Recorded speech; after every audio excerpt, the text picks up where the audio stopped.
Hello बच्चों, आज हम स्लाइडिंग फिलामेंट थ्योरी को एक फ्लो चार्ट की हेल्प से समझेंगे। तो स्लाइडिंग फिलामेंट थ्योरी क्या एक्सप्लेन करती है? Mechanism of contraction of muscle. कैसे एक्टिन जो थिन फिलामेंट्स हैं वो थिक फिलामेंट्स यानी मायोसिन फिलामेंट्स के ऊपर स्लाइड करते हैं और मसल को कॉन्टैक्ट करते हैं। तो सबसे पहले स्ट्रक्चर देखते हैं हम एक स्केलेटल मसल का।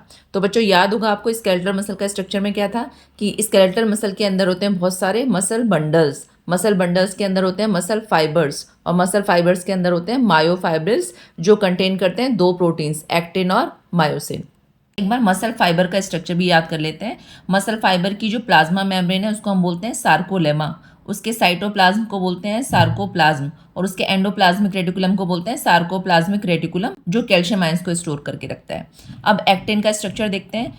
एक्टिन में बच्चों तीन प्रोटीन्स हैं हमारे, एफ एक्टिन, ट्रोपोमायोसिन और ट्रोपोनिन। ट्रोपोनिन क्या करता है? मायोसिन बाइंडिंग साइट को ब्लॉक करके रखता है। फिर आते हैं मायोसिन के स्ट्रक्चर पे। इसमें मेरोमायोसिन का स्ट्रक्चर गिवन है जो इसकी मोनोमर यूनिट है। तो यहाँ पे टेल होती है और हेड होता है। हेड में दो बाइंडिंग साइट है, एक तो एक्टिन बाइंडिंग साइट है और एक एटीपी बाइंडिंग साइट है। और ये जो हेड है ये खुद ही एटीपीज एंजाइम की तरह एक्ट करता है। तो अब हम देखते हैं मसल कॉन्ट्रैक्शन का मैकेनिज्म। बच्चों मसल कॉन्ट्रैक्शन की प्रोसेस स्टार्ट हो रही है हमारे ब्रेन से यानी सेंट्रल नर्वस सिस्टम से। तो सबसे पहले ब्रेन हमारा सिग्नल्स पहुंचाएगा न्यूरोमस्कुलर जंक्शन को एक मोटर न्यूरॉन के through. Motor neuron neuromuscular junction पे एक न्यूरोट्रांसमीटर रिलीज करेगी जिसका नाम है एसिटाइल कोलाइन। जैसे ही एसिटाइल कोलाइन रिलीज होगा वैसे ही मसल फाइबर के सार्कोलेमा पे जो रिसेप्टर्स प्रेजेंट हैं वो इम्पल्सेस को रिसीव करेंगे और पूरे मसल फाइबर में एक्शन पोटेंशियल को स्प्रेड कर देंगे। अब जैसे ही एक्शन पोटेंशियल मसल फाइबर में स्प्रेड होगी तो वो पहुंचेगी सार्कोप्लाज्मिक रेटिकुलम पे। सार्कोप्लाज्मिक रेटिकुलम क्या करेगा? उसके अंदर जो कैल्शियम आयंस स्टोर है वो उनको रिलीज कर देगा बाहर। इसके बाद क्या होगा बच्चों? इसके बाद जो कैल्शियम आयंस हैं वो जाके बाइंड हो जाएंगे ट्रोपोनिन प्रोटीन से जो कि एक्टिन फिलामेंट पे प्रेजेंट है। ट्रोपोनिन अपनी जगह से हट जाएगा और मायोसिन बाइंडिंग साइट को फ्री कर देगा, एक्सपोज कर देगा। अब क्या होगा? मायोसिन का जो हेड है वो जाके एक्टिन से बाइंड कर जाएगा और एक क्रॉस ब्रिज की फॉर्मेशन हो जाएगी। इसके बाद बच्चों जो मायोसिन का हेड है वो एक एटीपी मॉलिक्यूल को हाइड्रोलाइज करेगा ताकि एनर्जी रिलीज हो।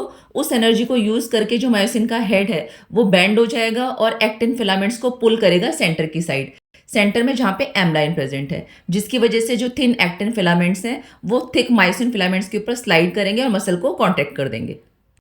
तो बच्चों मसल कॉन्ट्रैक्शन के टाइम पे क्या होता है? दो जेड लाइंस पास आती हैं क्योंकि मायोसिन का हेड क्या कर रहा है?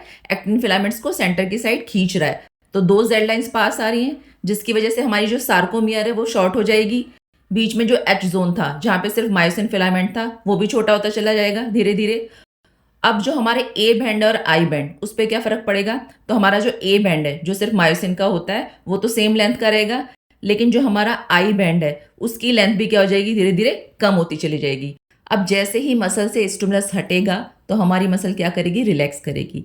तो जब हमारी मसल रिलैक्स करेगी तब क्या होगा? तो जो भी कैल्शियम आयंस प्रेजेंट है हमारे सार्कोप्लाज्म में वो वापस चले जाएंगे सार्कोप्लाज्मिक रेटिकुलम में।